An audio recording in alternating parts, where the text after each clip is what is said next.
this day. I wanna sing a song and make you stay for me.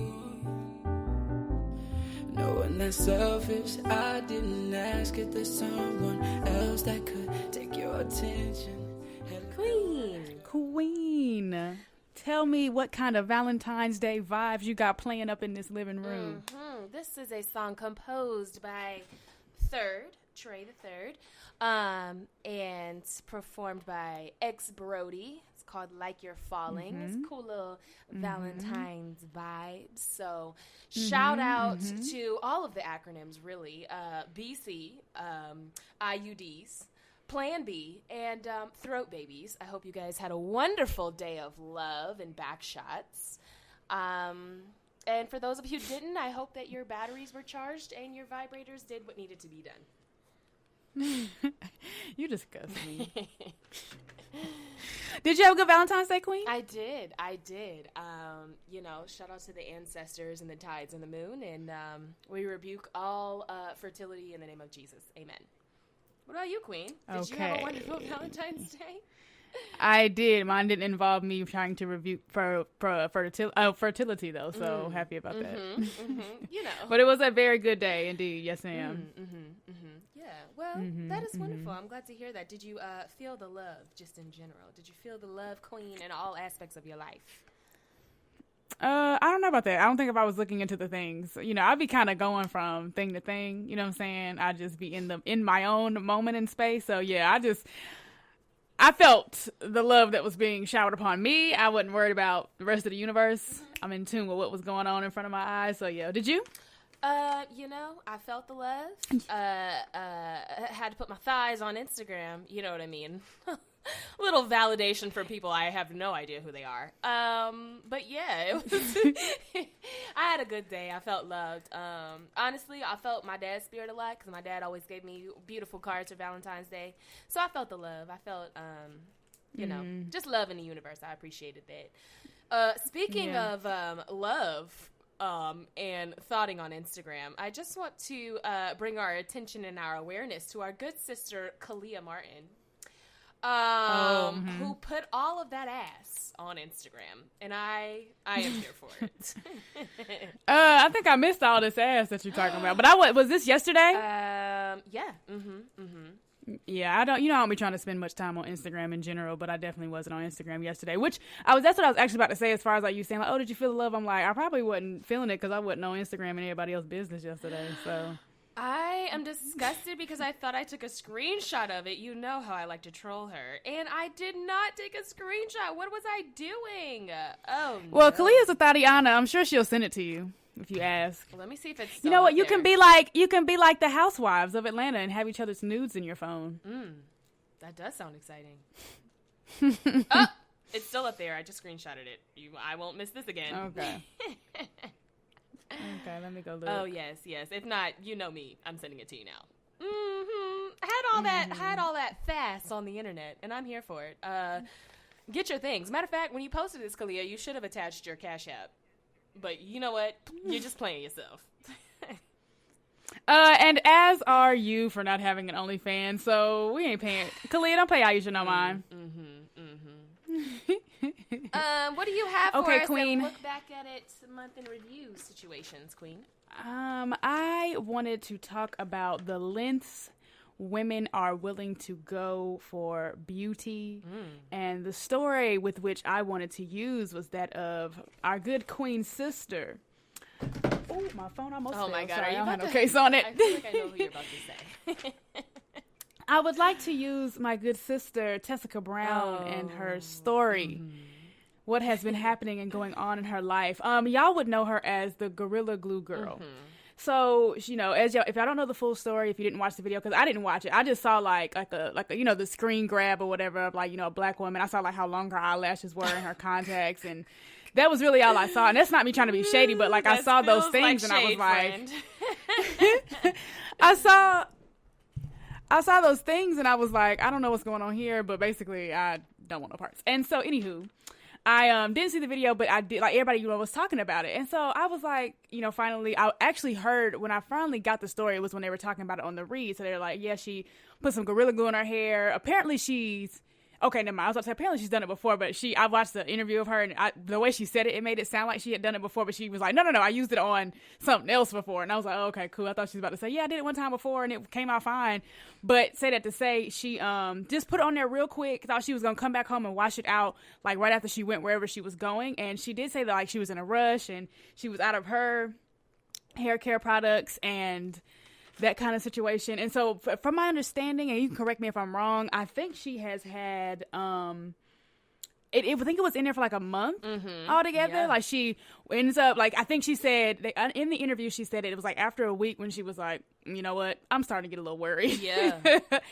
And so now I don't know, but like where in the month-long period she finally ended up going to the emergency room. She goes to the emergency room and they start trying to like get it out with acetone. And she's talking about how it was burning, and they're like, yeah, it's going to take us 20 hours to be able to do what we need to do. Yeah. So she's like, okay, well, I'm going to just go home. And, basically she asked him, can I go home? Can I have my mama and my sisters do it? And so they end up saying like, yeah, do your thing or whatever, go home. And so I heard there was another video of her like, and then putting the acetone in her hair, and how she's like cringing in pain from like it burning her scalp. And so to long story short, she does end up getting it out. But after putting the story on Instagram, which she said she did, not for the clout, but because by that point she was like, I need help, and maybe somebody out here knows what I can do to help me through this situation. Which she said she regretted it, which made me very sad, because I'm like, it's so sad to me that y'all have basically, turned her into this quote-unquote clout chaser, to the extent where she was talking about how she wasn't accepting, like, people trying to give her wigs as like, hey, girl, we got you, just in case, you lose your hair. She said that Beyonce's hairstylist reached out and was like, hey girl, I can hook you up with a wig. She was like, yeah, she even got 500,000 new Instagram followers, and was saying like, I don't want to take advantage of any of this, because I don't want people to call me a clout chaser. To which I'm gonna get to my main point, of course, but to which I want to say, Tessica girl, if you're listening to this, fuck them haters, because what is that on you? The haters. Listen, girl, take advantage of them followers, take advantage of these wigs, because these hoes gonna have something to say about you regardless. They got something to say about everybody for everything. So I was so sad to hear her say like, oh, I didn't want to take advantage of these things that I'm sure she's in need of right now. Like, even her being able to raise $20,000. I don't give a fuck if she take that shit and go buy, I don't know, a Gucci bill, whatever the fuck, quote unquote, black people love to buy. I want her to, my thing is that everybody got a good ass laugh off this woman. So if she got $20,000 for her pain and suffering, and y'all's laughter, the same way y'all pay Beyonce for a performance, when you go see that shit live, you need to pay Tessica Brown for watching that shit on Instagram. So anyway, where I was going with this is on the read, Crystal said something about girls putting glue on their eyebrows and then like, I guess, drawing their eyebrows in, to which I was like, excuse me? Like, because I've never done any of this. Like, the most I've ever done, like, yeah, and you know me, queen, like, I don't fuck with paint. I don't get my eyebrows tweezed. I don't get them waxed. I do the straight edge razor. Anything that involves pain is a no for me. Okay, I went in the bathroom and shaved my whole head because I was like, I'm too fucking tender-headed for this bullshit. So when I heard like the glue on the eyebrows, of course, the Gorrila Glue situation, because as Crystal also said, like, yes, that ponytail was laid. It was. But when I saw her, because if I would have done that with some Gorrila Glue, it would have been all kind of crooked. Right. When I saw her put her whole, like, lather her whole head, because they kind of like had clips in the interview that I watched of her this morning. I saw her lather her whole head with soap, and it just still looked like a bowling ball on top of her head. I was like, baby, the tears. Because, to tell my own story, like, I went off to college and didn't know how to do my own hair. And at one point, I started putting this, like, pink gel in my hair. And every day I would just wake up, throw the gel in there, keep it going. Was not combing my hair.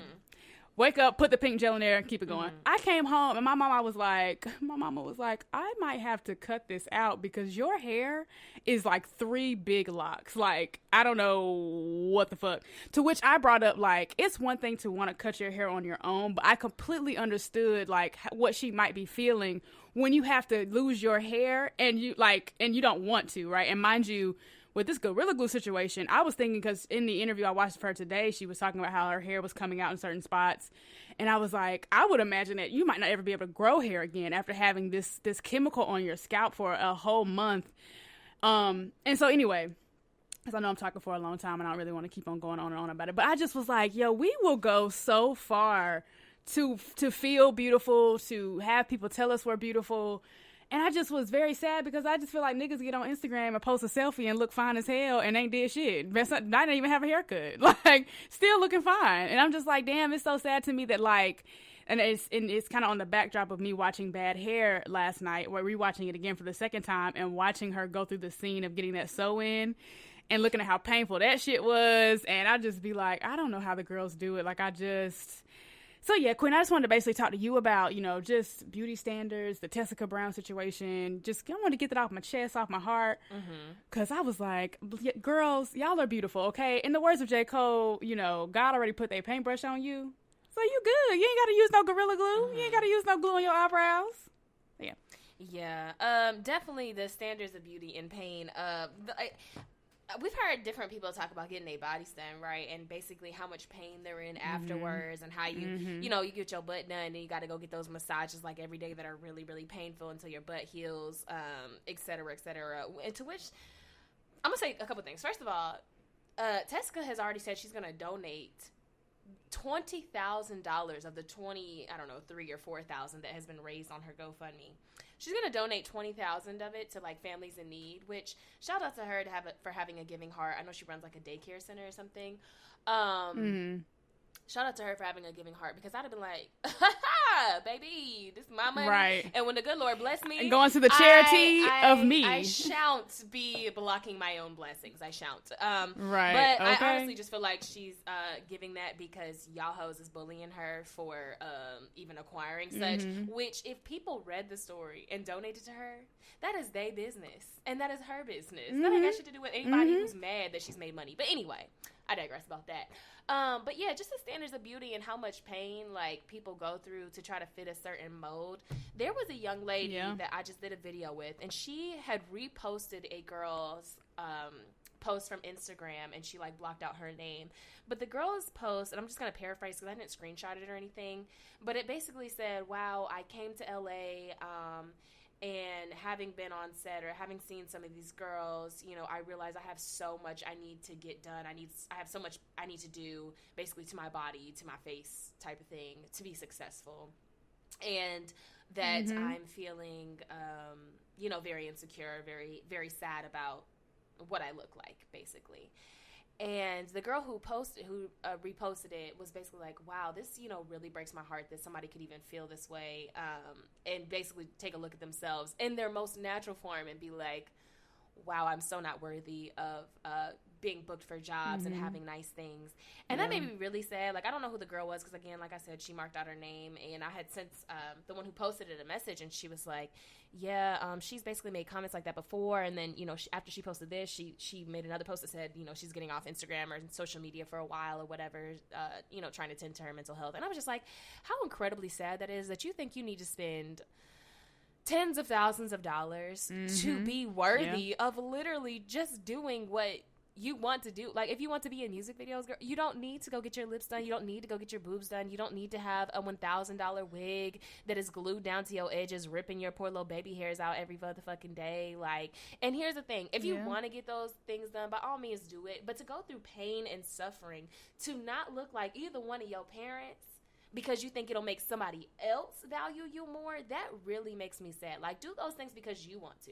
But when I think about it, I'd be like, of course there are things about myself that maybe don't look up to the certain peak standard of beauty. But when I look at certain features that maybe other people would change, I'd be like, this is a perfect mix between my mother and my father. Like, you know, between my nose and my lip shape and my teeth and, hell, my little double-ish chin I got going on. Like, all these things are a mixture of my parents' genetics, and I'm proud of them.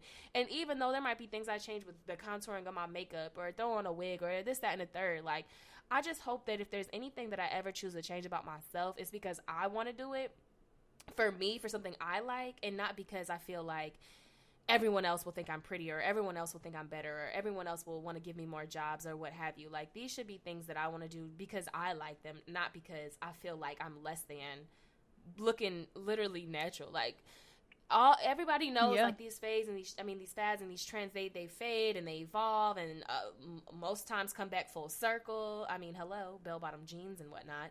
But it's just like, y'all, I just wish there was a way that we could literally be like, yes, these things, these maybe fake boobs and noses or whatever, pretty.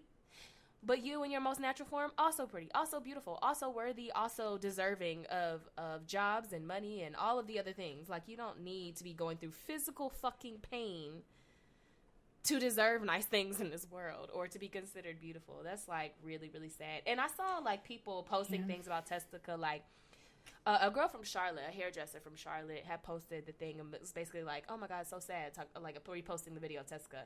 And there was a girl who commented on it and said, oh my God, y'all really feel bad for her? Like, she did this on purpose. Like, she did this on purpose. I'm like, this girl is so fucking dumb. Like, what is her problem? Why she can't just keep it pushing if she don't, if she has a problem with Tessica? Then, I can scroll and I'm still seeing other comments. And she comments again, like, wow, y'all really feel bad for this girl who did this on purpose.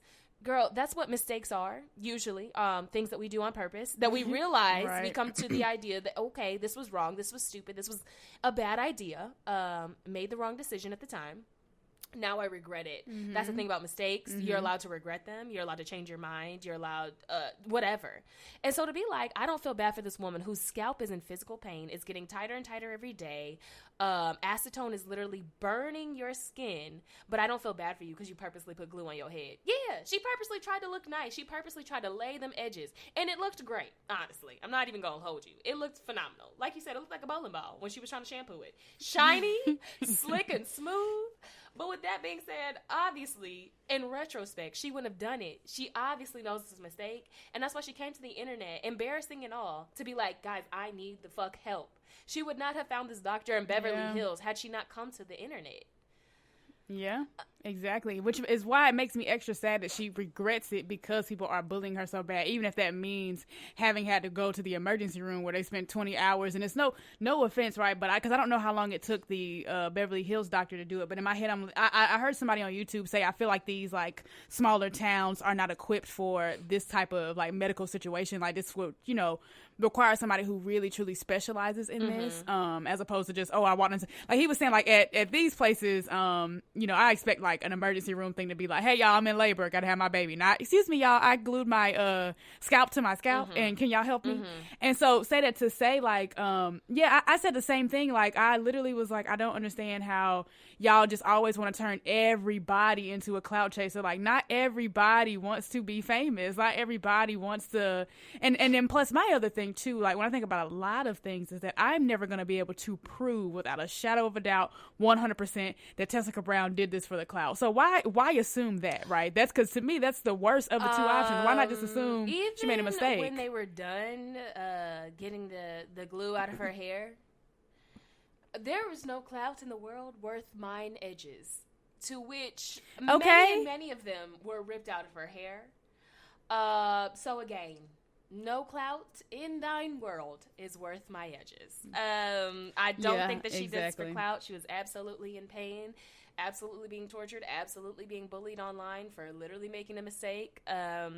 I feel very bad for her, and I hope that her scalp is feeling much better, of course. But is that it's not burning, it's not irritated. I hope that she was talking about how she's been getting extreme headaches. Oh, I am sure they literally said that the glue is activated by water, as in every time she was trying to wash it was getting tighter and tighter and pulling more and more on the follicles of her scalp. Like think about I don't really know if you'll know the sensation or not. I'm sure you have because you've gotten braids. But like when you get braids for a weave, right? And they braid the back of your neck hair too tight, and then that shit is being like pulled the whole time, and so you got those little hair bumps from your follicles literally being trying to force out of your scalp. Like that was basically going on her entire scalp. God bless. There is no way. But I wanted to say shout out to Michael K. O'Bain. I'm not sure if I said that right, but the Ghanaian doctor who was the first black plastic surgeon in Beverly Hills who formulated a solution to get the product out of her hair, which was like acetone, but also like olive oil and something else. It was basically soothing versus the sweet white nurse that Tessica first went to at the ER, who was just burning her with straight acetone the whole time. Shout out to Dr. Michael. And that's what I mean, right? Like the guy $12,000 procedure for free for Tessica. So that is part of the reason why she is giving back that $20,000 is because they did that procedure for her for free. But she's also like, but my medical bills to go to the ER, I got to pay for that. Got to pay for my flight to Beverly Hills. So, but that's basically all she's trying to keep from the money. To which I say, good queen, if you haven't already donated money, keep a little more for yourself because God bless, girl. Yeah, and that's part of the reason why I said that that's why you need a specialist, because I had heard Wendy Williams say that the doctor that did her surgery like studied chemicals, and so like mind you just have, and I'm not trying to shade anybody, but I think you just get different kinds of education, right? And you continue like, and you specialize, right? Like this doctor literally studies chemicals, whereas you might just have a nurse be like, oh well, I know acetone to get glue out, and it's like, ooh girl, but that ain't got to be the only way. Like just call somebody, anybody, but don't burn this girl's scalp. And I'm like, oh God, and she was awake and they didn't give her no anesthesia. Do they have anesthesia for your scalp? I don't know how this works, but oh my God. Yeah. So yeah, like you said, I wish Tessica the best. I am so sorry that the internet has bullied her the same way they was bullying Chloe. Why do y'all like to make black girls cry on the internet?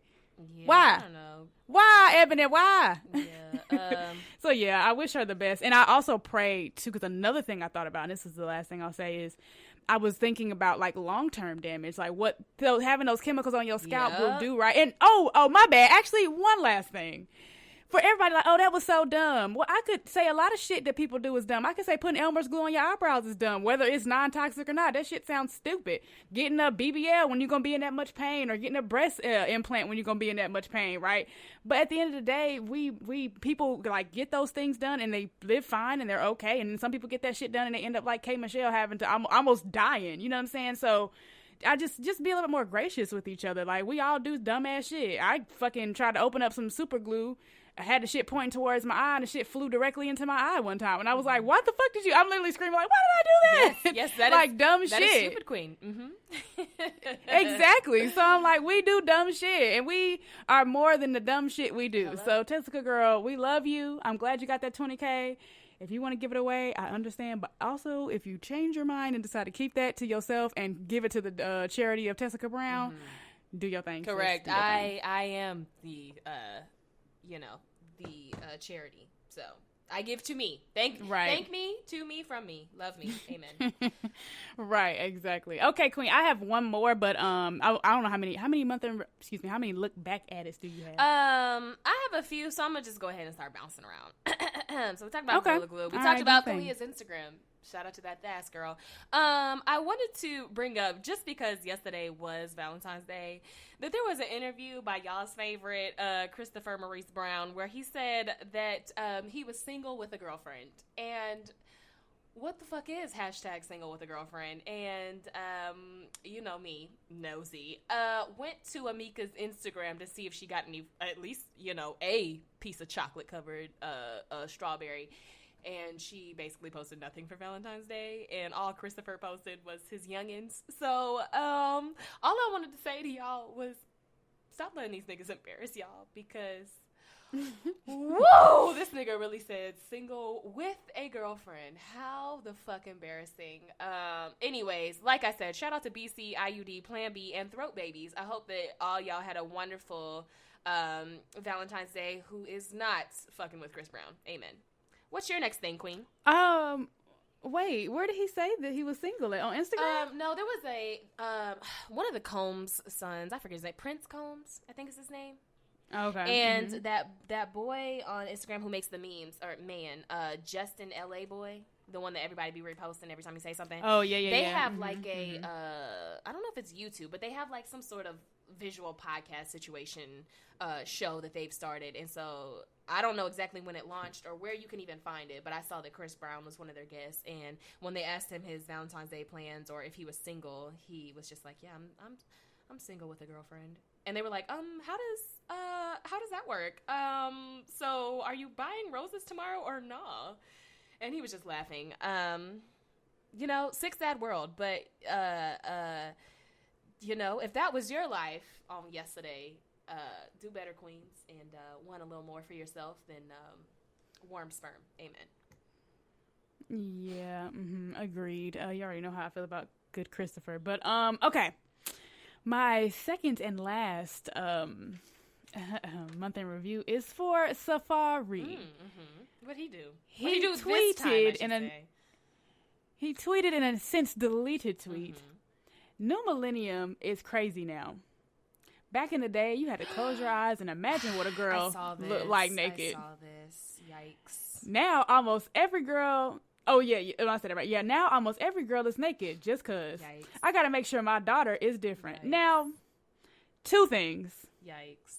One, Yikes. y'all want this content. Yikes. Like, please stop acting like these are not the girls y'all like, not the girls y'all want, not the girls whose pictures y'all double tap, y'all send and talk about in group chats. Because at the end of the day, I'm going to say it again like I said a couple weeks ago. If y'all didn't want this content, why does Chloe have more followers than Halle? Why are girls making $300K on OnlyFans if y'all don't want this content? Second of all, is my last point, which was actually my biggest point, and the first thing that popped in my head when I read this shit is, sir, does your wife not have an OnlyFans? To which I'm bringing that up because what does it say about what you really think about your wife if you're like, I don't want my daughter to end up like one of these girls that's naked on the internet, when your wife is one of these girls that's naked on the internet? Hello. It's kind of like Muhammad Ali said, I'm going to watch how you treat the waiter, because that's how you would treat me. And I'm not saying he treats Erica Mena badly. I have no idea what the interior, of their relationship is like, what it's like between the two. But in my head, I'm just like, no matter what you say. Now, of course, people evolve and whatnot. But on this day, when you tweeted this before you deleted it, I'm assuming you don't think very highly of your wife because you said that shit out your mouth talking about my daughter needs me because I want her to end up like these hoes on the internet that's naked. And may I add that when Erica started her OnlyFans, it was with her husband for them to be literally making out naked, shirtless, whatever, together. So not only do you condone this in some way or another, you participate in more than one way. Not only that, Erica Mena is your now wife. Your previous fiance was Nicki Minaj. The Anaconda video. Hello. With 3 tattoos of her dressed scantily clad all over your body. 3 of them, girl. What is you talking about? This reminds me of that comment that T.I. made, which he said was something that Lil Duval actually said, and he was just repeating it. But that spending time with your daughters was called thought-preventing hours or whatever the fuck. Oh, yeah. Because, why else would men spend time with their daughters if, their only goal in life weren't to just keep their daughters off poles? Which, what the fuck is wrong with you niggas? Right. Like, real question. Honest to God. Not rhetorical. Answer up. Need to know. What the fuck is wrong with y'all? For real, for real. Like, why do y'all hate women? And that's actually... Again, like Sydney has said before, y'all like pussy, y'all don't like women. Okay, y'all like vaginas. Absolutely. Y'all do not like women, and especially black women. Y'all hate black women. Just say it, get it off your chest, and go seek therapy. Yeah, and that's why I didn't bring up the fact that he has an OnlyFans, because I know the rules are different for men. Like I know if that was his son, it wouldn't be, my son needs me, because these niggas all on Instagram with their shirts off and they dicks hanging out and got on they damn near nothing or they drawers or whatever the fuck, right? Like, but nobody cares when they do it. Like, but a woman show a little bit of cleave, in the words of our good sister Regine, a little cleave, and it's too much. She throw a little ass, it's a little too much if it's a female. So that's why I didn't even bring that up, because I was like, I already know you probably one of these niggas that think it's cute for dudes to do it but not okay for girls, because again, you only want a woman to be sexual when it's benefiting you. But if she wants to be sexual just because that's her and she wants to be confident in that way on the internet, i.e. Chloe, then it's too much. If Cardi B and Megan want to put out a song called WAP, it's too much. But if y'all want to put out a tip drill video, then it's okay. So I'm just like, again, I don't understand why women have to be anything more than human when niggas can just be human and that's it. Like, no, we got to be the moral ones, and we carry the weight of the whole society on our backs, and every single fucking thing we do is the end of the world and the end of society and all of that shit. And it's just like, everybody don't want to be Michelle Obama, and I'm gonna just say that and be done. So yeah. And furthermore, speaking of men who say one thing and then perpetuate another, he posted a picture of his beautiful little baby girl with her babies. They have them little fat bellies. Had her little belly hanging out of her shirt, and he said, this is getting unacceptable. I'm getting my baby basically a waist trimmer, 6-pack coming soon. Ha ha ha, just kidding. So you understand that you perpetuate the image that women need these waist trainers. Back to what we said, they need these surgeries, they need these things to make themselves perfect, things that cause them physical pain. Because I don't know about you niggas, but I've worn a waist trainer before. It's not the most fun thing in the world. So you perpetuate that idea that what is the baby? Fucking 6 months old? And you're making a joke about how she's fat and how she needs a waist trainer, right? But then you also are insinuating that women don't need to be showing their bodies on Instagram. Well, then why the fuck are you showing your baby's body on Instagram? Like, what is wrong with you? Like, stick to an idea. Get there and stick to it. Because you don't even know what you want. Yeah, pick a side, my nigga, because I'm confused. I get it. You were making a joke. But you weren't joking about how easy it is to see a woman's body on Instagram. So therefore, why don't you just not make jokes about women and their bodies, girls and their bodies, babies and their bodies, grown women and their bodies? How about you just stop making comments about the fair sex? Because you don't even know what the fuck you talking about, bruh. Just cállate tu la boca. We don't want to hear it anymore. We're done. Yeah, that shit wild. Yep, but that is it for me, Queen, as far as month in review. What else you got? I'm just going to shorten it. I'm going to mention one more thing, and I just wanted to ask you, good Queen, are you okay? Yeah, why? Because I saw Megan was getting a little attention from your boy Pardi. Oh, yo, that shit scared the hell out of me. I was like, "What you heard on the street?" So if y'all don't know, Pardi is shooting that shot. No. We don't. Who that? He doesn't exist. That's not a person that y'all need to know about. Oh, I'm dead. You right, Queen. He who shall not be named. Was added by Megan Thee Stallion. And he's been adding her, girl. Matter of fact, I just took a screenshot of his story where he said everything, posting that picture of Megan, and I said, ooh, Sydney is not gonna like this. If y'all don't know, I mean, y'all probably don't. I mean, a lot of y'all probably don't, but the good king who shall remain nameless has been on Sid's radar for quite some time. So I was the only one paying him any mind or attention. As soon as I post him in my story, hoes done lost their minds. This is why Queen, you got to keep a good thing to yourself. This is why. You cannot be posting these niggas on Instagram, Queen. I'm not okay. I'm actually not okay now that I have seen this. I would like to say this is why I'm not okay.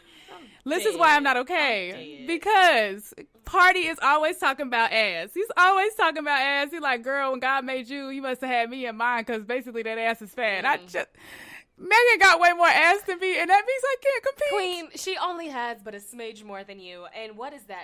It's relative. You know what I mean? Like, what is a fat ass, per se? I'm not a thick bitch, which means I'm gonna lose him. I am dead. Listen, as I posted in my story, I'm about to end up on For My Man, TV1's For My Man. When I see Megan in the street, no, that's your ass. That's all I'm gonna say. Pull up, get done up, run up, get done up. Pull up, ready to go, TTG. Queen, much love.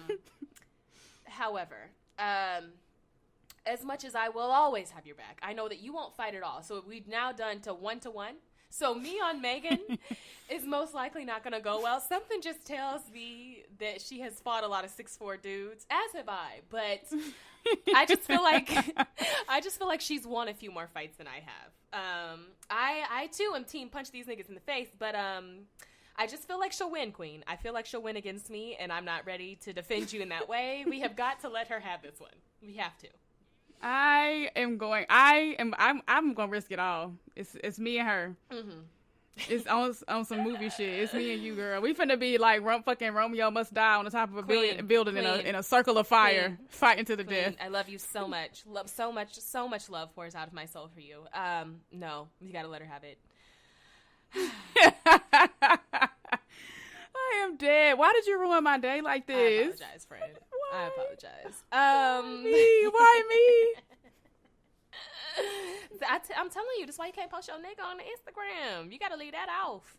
You right. It was over from the moment I showed y'all that he made that brown skin girl song. You gotta keep a good thing to yourself. Let's move on, shall we? So in Blank While Black. Try not to be a student learning the curriculum in school while black. Wait, is this about Utah? Yes, ma'am. A Utah. Oh my God, I had this too. A Utah school made Black History Month optional. ... Yeah. Then it reneged and reversed itself. So Queen, well, basically, the title pretty much says it all. If you didn't know, there's a Montessori school. Is that what it's called? I don't know. It's Mariah Montessori Academy in North Ogden, Utah. So it is publicly funded. However, because it is a charter school, it can choose its own curriculum and the kind of rules around it. So basically, they weren't even teaching Black History Month. And so when they started to teach Black History, or when they added it to the curriculum, some parents allegedly made a request to not have to have their children learn Black History. Mind you, this school is an elementary school and a junior high school. So literal children. Parents wanted to request out of it. So then the school sent a letter home giving parents the option to fill out a form to opt out of the Black History Month curriculum, to which allegedly they didn't say the exact number, but a handful of families did opt out of it.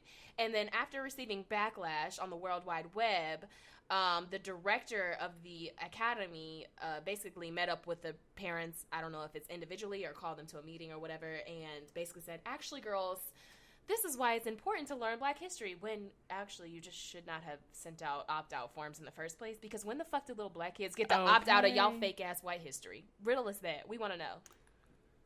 Oh, yeah. This was a whole mess. I literally wrote down, and I said the same thing you just said, like, I didn't get to opt out of y'all racist ass, patriarchal, sexist ass, fake news ass in the face. Literally white history through school. To this day, we don't get to opt out of Columbus Day, girl. Like, what are you talking about? Right, and mind you, y'all shoved that shit down my throat for 13 years, and I'm still unlearning that bullshit. Correct. And so, to which I wanted to quote our good King, George Jackson. It is Black History Month, so I'm very happy to share this quote. But she failed me bitterly in matters of mind and spirit. My education she put in the hands of the arch foes of my kind. This is betrayal of the worst kind. Because of this, I've had to learn everything I now know on my own by trial and error. I have almost arrived, but look at the cost. I would not be in prison now if she hadn't been reading life through those rose-colored glasses of hers, or if you would have had time and wisdom to tell me of my enemies and how to get things I needed without falling into their traps. And I brought that up to say that these white school systems are, to me, in this moment, I feel like they are just as irredeemable as the police and the prison industrial complexes and things like that.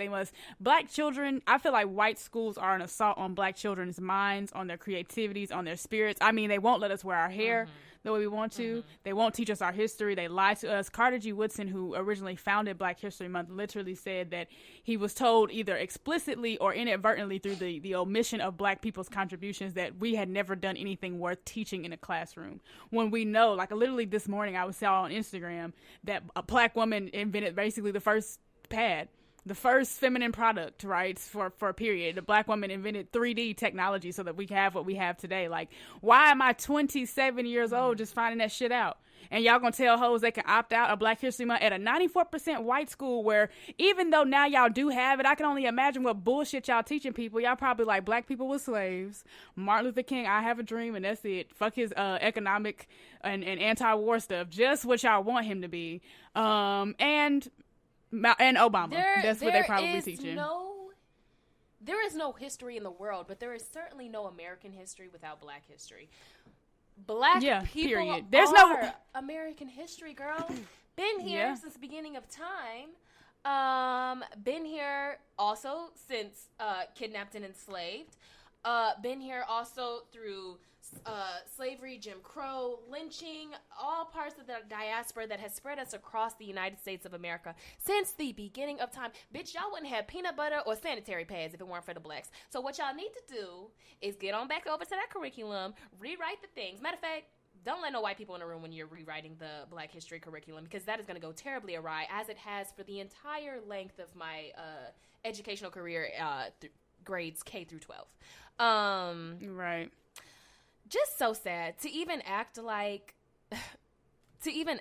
that would be okay when America is not a white country by any means. It is not the standard of anything great as far as education and history is concerned. And the fact that you teach nothing but lies throughout the entire course of quote unquote white history, but when it comes to focus on Black history, you want to opt out. And the sad part is, y'all want to opt out, and y'all don't even teach a good Black history curriculum. I don't know what the fuck y'all learned in Black History Month, but all I learned was Martin Luther King, a smidge, a little sprinkle of Rosa Parks, doesn't even mention Claudette Colvin, and then scurry on over to Civil Rights Movement, and now we're here, and we're in the same classroom as white and blacks, the end. No, girl, you missed all of it. So to even say y'all can opt out of the slight and small amount of bullshit that y'all teach in the first place is unacceptable. Utah, get your shit together. Why would you ever allow that? This needs to be, honest to God, it needs to be like a Supreme Court case. Not that the Supreme Court has the backs of Black people very often in history, but y'all need to get y'all shit together, because that is unacceptable that was even an option to opt out. Yo, this to me is like the best example of how racism works. Like, you are racist, whether you know it or not, because, again, the fact that Black history is optional, right, in and of itself. Angela Davis, I heard her on Angela Rye's podcast talking about what it means to that your history is mandatory. You can't pass this grade level, this from middle school to high school, elementary to middle, whatever, without taking white history. But Black history is optional, y'all. Then y'all, like you said, then you made Black History Month. The one time you might teach us something optional again, because again, we are not of significance. Like, you literally, racism, what prejudice plus power, you literally use your power to send these white people opt-out forms of learning Black history. So, like, when I read it, I was like, yo, this is like the best, most explicit example of racism. Like, it don't get no clearer than this to me. Like, I literally was like, oh, we can, so we will. And fuck y'all history. Again, yeah, that is the white power of it. Because to send out, hey guys, we've updated our Black History Month curriculum. This is what the students will be learning. And then you have parents reach out and say, actually, is there a way for me to opt out? Is there a way for me to take Tyler out of that class? Because I don't want him learning about the blacks and what they've contributed to America. And then instead of calling these parents in to be like, hey, actually, Susan, you may take Tyler out of the school, but if he's in this school, just like he has to learn everything else we teach, he will be learning this, and I would hate for him to fail this part of the curriculum. Instead of doing that, you say, oh, you know what, whiteness? You know what, Susan, who wants to talk to the manager? Let me send you out an opt-out form. Have y'all lost your goddamn marbles? An opt-out this is the type of shit for Watch me. Whiteness work, because I can only imagine being like, actually, guys, I don't really want to learn any. I don't want to go to history class because y'all only teach white history. I would like to opt out of history as a whole. As an American student, in public school, I would like to opt out of history as a whole because you're only going to teach us the white shit. Do you think they would have sent home me? Do you think they would have sent home my father a paper that said, please allow Aisha to opt out of this Cracker Jack shit? No, never. The complexion of protection. This is the type of shit for me that you can't apologize for. Like, I'm like, nah, you knew what you was doing. You can say sorry all you want to, but you can keep that shit, because that, it just simply does not get worse. Like, I mean, I'm not talking about, like, people actually dying, but again, you are killing the spirit of Black children in so many ways. And so there is death, spiritual death of Black children when like I agree with George Jackson 100%. I literally have thought about ways to raise capital to open up my own Black school, even if I'm not necessarily involved, but like, you know, finding other people to run it and things like that, because I feel like sending Black children into white schools and white educational institutions is an assault on their Blackness in every way, shape, or form. Their Black mind, their Black spirit, and their Black body. Because we know what they'll do. Did you come to school with a haircut in your head? We're going to put Sharpie. There's the assault on the body. Oh, Black history, not necessarily important enough to teach. There's the assault on the mind. And then the spirit is exhibits A and B. Like, so yeah, it's a no for me. And I mean, again, like we already talked about, I had to learn all of this on my own. I literally, that quote by George Jackson is literally like also my same life. Like, I looked for Black history when I decided to major in it at ECU, but before that, like we already talked about, bare minimum, nothing. And then you got examples of textbooks talking about slaves were treated nicely. So again, even when you are taught this little bit, this little sprinkle, you still lie. So yeah, y'all can keep that bullshit apology. And I mean, I know y'all probably not listening to this, but if you ever do, fuck you and your curriculum too. Yeah, fuck you and your curriculum too. What a word. Is that the title? Because amen. All right. So, moving on, shall we? Fuck Utah. Y'all got us fucked up. Moving on to say what now? And I just want to say something really quick, just because this episode is getting lengthy. I did have two things, but we're going to shorten this. And say what now? I just wanted to bring up that Lil Uzi's forehead looks the fuck terrible. It is an open wound and an injury with a piece of jewelry in it, to which I say his forehead will be smelling like the back of an earring in 0.25 seconds, and God bless anyone who has to take a whiff. The end. Yeah, as the people have already said, it was $24 million and he spent 4 years saving for it. And, I also understand adorning the body. Like, I know people have done, like, just different things, like, in different places to their bodies and stuff. But, yeah, when I saw this, I was like, I might be uncultured swine and maybe this is going on somewhere I don't know about. But, baby, even to me, again, going back to beauty standards, nigga, if you will die if this shit come out wrong, is it worth it? Because I literally heard somebody say, yo, it's countdown to the day Lil Uzi died when somebody comes snatch that $24 million ring out of his forehead. And I'm just like, how are you going to walk around without security for the rest of your life? Okay, so that's what I said. I was like, first of all, niggas will rob you for $20. So let's talk about the fact that you not only put this $24 million rare pink diamond in your forehead, girl, but you also told everyone in the world how much it costs. Yikes. There was like allegedly some rapper, I'm sure it was somebody who was just like, let me go ahead and use this to get my name out here while I can, the shade room. But there was some rapper that was basically like, I did this before him. I put a $250,000 or a $25,000 stone in the middle of my forehead, and now Uzi's copying me. First of all, Uzi is not copying you because he didn't put it in the middle of his forehead because that shit is crooked. Second of all, why are y'all telling us how much money is sitting on your forehead? Like somebody won't get paid to simply bring back a peel of your scalp.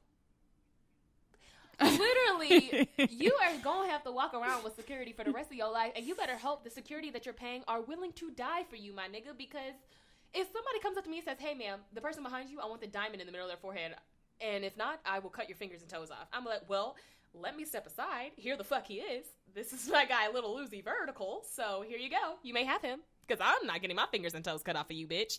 Y'all are dumb. Okay. Y'all is really dumb. But honestly, I think all y'all are dumb who flash all of your things and tell us how much they cost. Because I'm not even gonna flash my cork lip liner from MAC and say, look what I got, a $27 lip liner. I'm not even gonna do that. You know why? Because it ain't y'all business, and I don't need y'all counting my pockets. I'm never gonna tell y'all how much nothing costs. As far as y'all need to know, I'm living in a box under a street. It ain't y'all business where I live or how I live. And y'all people will put all y'all business on the internet and be like, I paid $60,000 for this Cuban link.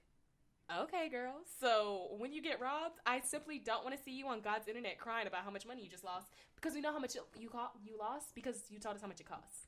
So, yeah, in the words of our good sister and our good queen mother, Lex P, I got $3. Correct. And 2.5 at that. So yeah, Lil Uzi, his forehead gonna smell like an earring back, and that is his business. Amen. Amen. Moving and amen on. Again. So, Queen, we are at your favorite pastime, Sexpectations. You know what's crazy? I almost didn't think I was going to have one. I had worked so hard on finding a blank while black. Well, I actually didn't. It fell in my lap, thank the Lord. I literally was like, damn, I finally got some month in reviews of Blank While Black, and now I ain't got no damn Sexpectations. I can't get my shit together. But I have one. I actually have a backup just in case I asked this one before, but I don't think I actually asked it on the podcast. So my question for you, Queen, is have you ever had an orgasm while you were asleep, or do you be having sex dreams, or both? Okay. I don't think I've ever had an orgasm while asleep. I mean, how would I know? I don't know. How would I know? I don't know. I don't think I'm privy to that information. I don't think I know that. So no. And then what was the other question? Oh, do you be having sex dreams? Oh yeah, I've definitely had some sex dreams, and they were a good time. Does that count as an orgasm? I don't know, right? Like, I wonder if you're having an orgasm in your sleep when you have a sex dream. I don't know. Me and Khalil were talking about this, and I can't remember whether she said yes or no to the orgasm in the sleep question. But basically, I was I'll be reading my sex books. Well, actually, the same sex book that I don't like, because I never finished it. But, and it mentioned that in there, and I was like, how interesting, like, this whole situation, like, even just having sex dreams. I was talking to another one of our friends about it, too, and, I was just like, yeah, when I was younger, my sex dreams were very, like, PG. Now they're getting, like, very, getting a little frisky over there? Very wild. They're getting very wild. I was like, damn, like, I remember, like, I was never any penetration when I was young, like, in my sex dreams. Now I'd be like, wow, that was intense when I wake up. So, yeah, interesting. Yeah, good times. I times. Feel like,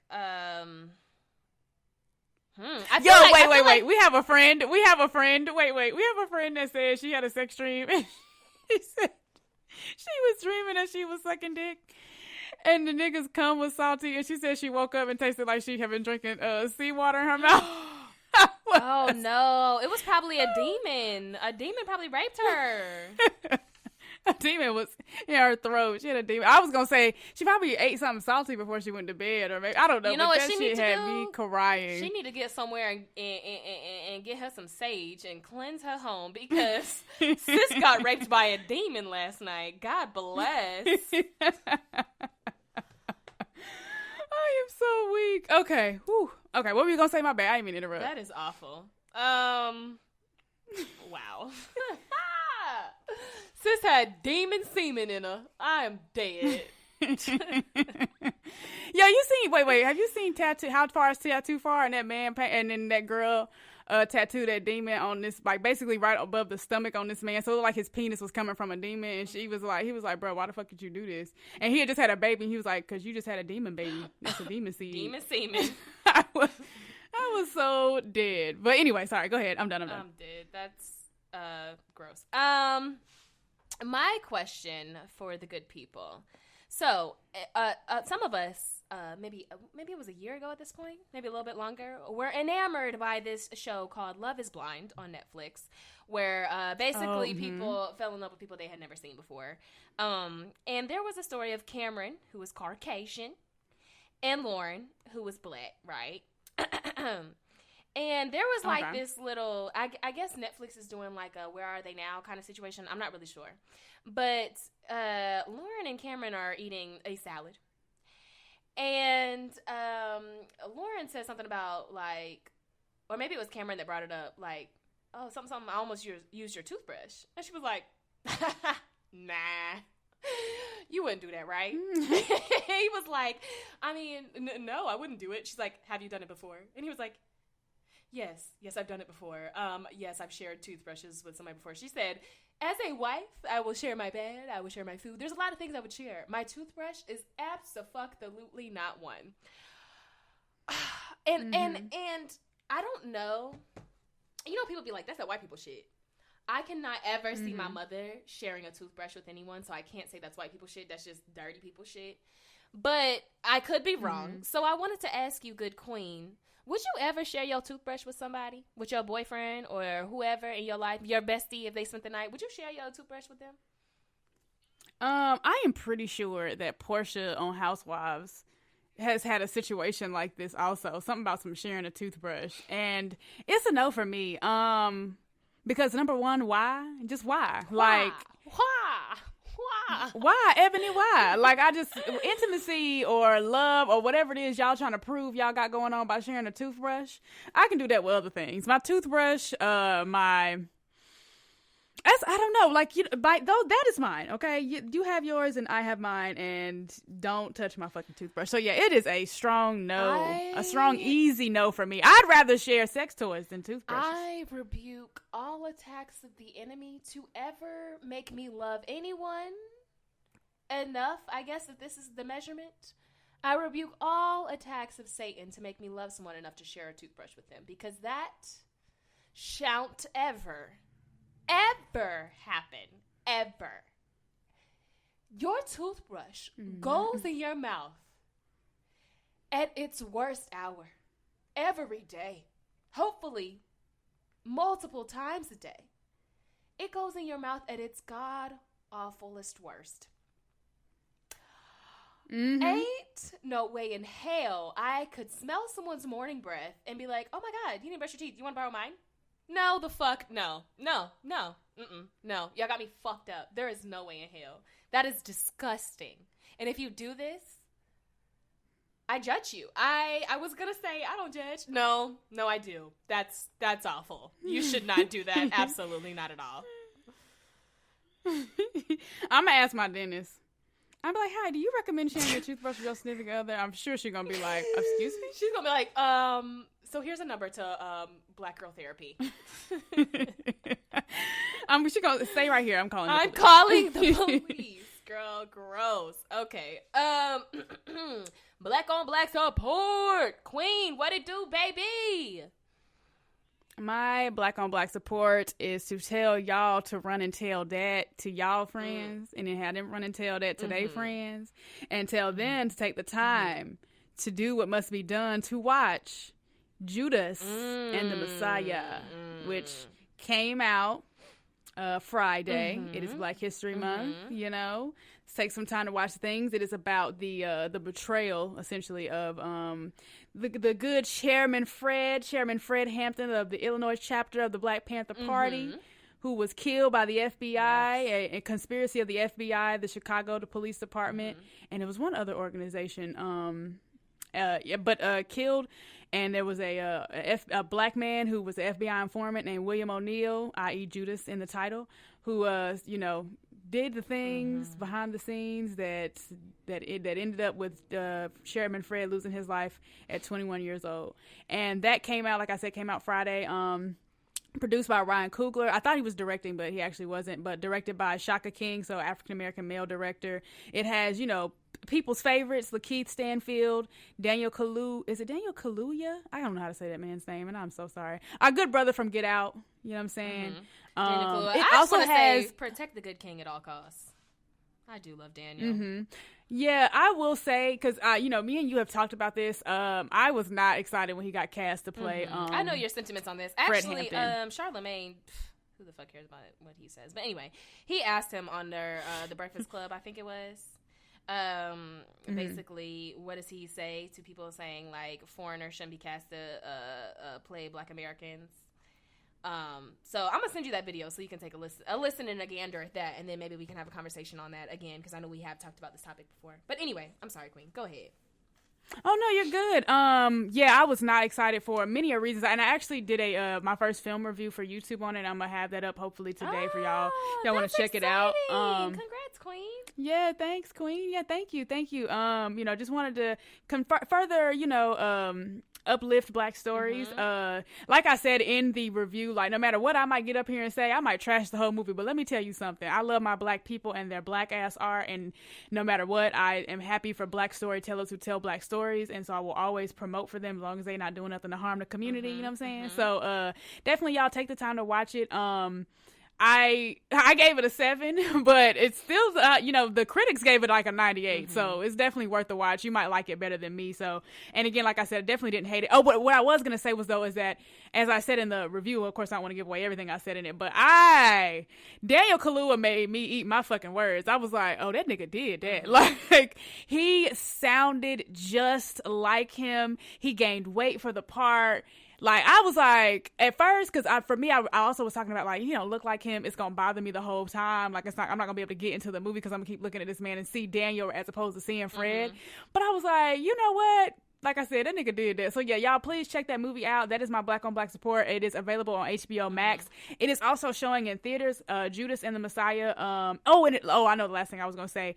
They have Dominique, I cannot think of her last name right now, but she was in the Power Project, and she was like the main girl in the Power Project, and she's playing Fred Hampton's girlfriend, Deborah, in the film. And I was talking about how just excited I was to see all these young, fresh faces on the screen. Like, it was just a whole bunch of new generation actors, and I thought that was really cool to get some fresh blood on the screen. So yeah, y'all check that out on HBO Max, or if you want to rent out a theater, to go see it. I was about to say if you want to go to the theater, but don't do that. If you want to rent one out and go see it, do your thing. But that's it for me, Queen. Wow. Let me just say that Daniel is the fuck fine. Shout out to him and his beautiful skin. Oh, he is a beautiful man. Yeah, he is. Wow. I remember when I watched Get Out, I was like, oh, he's handsome. You know, look at his beautiful skin. But when I watched Black Panther, I was like, the king is here. Okay, let me tell y'all something. Hey, Daniel. Anyway, let me move on before somebody comes in here and punches me in the throat. I wanted to give a big shout out to our roommate, Memory, who has given birth. Yes. Yes, I hadn't seen. She has given birth to her baby boy. I don't have names and all that situation, and in respect to her privacy, I probably wouldn't mention that anyway. But I do want to say that both her and baby are healthy, and that is the most important and the most honorable thing that we can even think about when it comes to being a Black woman and giving birth in America. So shout out to Memory, shout out to her family, shout out to the health of the baby and mommy. Welcome to the world, little one. So shout out to us for gaining a whole new roommate already. So we up one, we up one this month, whether y'all like it or not, baby. Okay.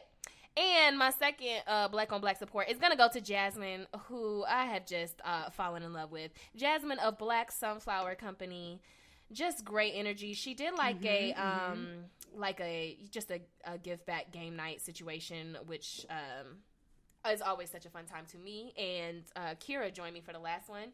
And, you know how she do, giving away lots and lots of things, lots of gift cards, coupons, free candles, literally just for playing games. It's not like a sales pitch or anything like that. It's not like when your mama used to take you on vacation and make you sit through the timeshare speech at 8 o'clock in the morning just so you can have a 3-day vacation at Myrtle Beach. I'm triggered, yes. But yeah, no, she was just giving away all kinds of free things. And she has a Valentine's Day collection of candles. It's called the Him, Her, and Them candles. And let me tell y'all something. If y'all didn't peep it on my story when I said it, I would literally fight. I would throw bows. I will fight Megan for Sydney if she stole my Them candle, because it's that fucking good. So if y'all don't... Oh, that you would fight her for, but not for I'm Pardi. sorry, friend. I would fight her over that candle. So if you don't have a black sunflower candle in your life, please go get one. Jasmine does not make no candles when she has bad energy. So that just lets you know that she makes quality products that she puts lots of love and time into, and it shows, baby. The Them candle is like amber, rose, and peach. And who the fuck knew that your nose needed that? Because... wow, mine did apparently. Yeah, such a good time. Shout out to Jasmine. Shout out to Memory. Those are my Black on Black supports. Yes, ma'am. All right. Yes, shout out to the queens. Okay, so mental health check-in. Queen, do you have something for us? Mental health check-in. I don't really think I do. I just, encouraging to stay on top of goals that you've written out. I have a monthly ritual that I do now that is basically my New Year's ritual that now I decided to do every month to keep myself on task and to just find reasons to be proud of myself. So I was telling a friend of mine, basically, if you want to write, make my bed every day on your to-do list, and that's the only thing on it. If you make your bed and you put a little check by it every day, you already going to have one thing to be proud of. So my only advice to y'all this week will just be to not forget your little daily to-do list and find a reason to be proud of yourself. Absolutely. I just want to uplift that second part you just said, y'all. Be proud of yourselves. Understand that you are talented and capable of doing anything you set your mind to. Just take the time to do it. And whatever it is you do, because we are imperfect human beings, it will be imperfect, but therefore perfect.